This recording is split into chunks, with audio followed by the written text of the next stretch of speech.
सम्राट अशोक, जिसे अशोक महान के नाम से जाना जाता है, भारतीय इतिहास में एक कर्मठ और दृष्टि संपन्न शासक के रूप में प्रसिद्ध हैं।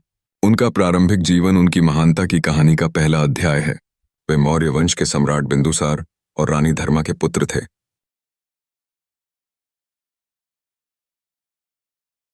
उनके बचपन से ही वीरता और बुद्धिमत्ता के गुण विकसित हो गए थे। अशोक ने जिन्हें तक्षशिला और उज्जैन में शासक के रूप में अनुभव प्राप्त करने का अवसर मिला। कई भाइयों से संघर्ष करते हुए उनका शासनकाल भारत के लिए एक महत्वपूर्ण मोड़ था।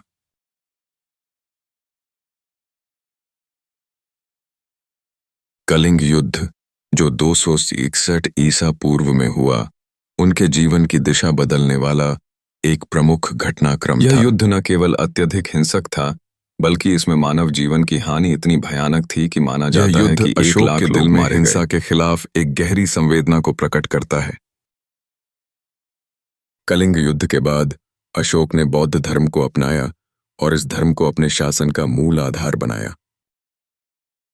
बौद्ध भिक्षु उपगुप्त से प्रभावित होकर उन्होंने धम्म की नीति को स्वीकार किया, जो नैतिक जीवन शैली और अशोक ने न केवल खुद को बदलने का निर्णय लिया, बल्कि अपने साम्राज्य को भी धर्म की ओर मोड़ा। भारतीय उपमहाद्वीप के विशाल भूभाग पर फैला था।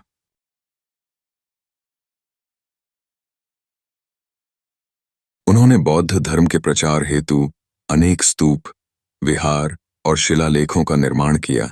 उनकी मृत्यु 232 ईसा पूर्व में हुई के रूप में खड़े, लेकिन उनके बाद अशोक का योगदान केवल उसके साम्राज्य तक सीमित नहीं है।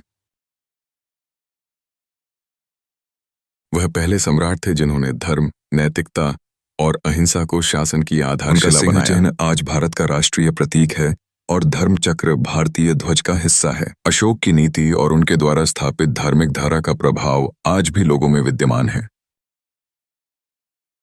उनके अध्याय का संदेश है कि सच्ची महानता उसी में है जब हम अपनी शक्ति का उपयोग दूसरों की भलाई के लिए करें।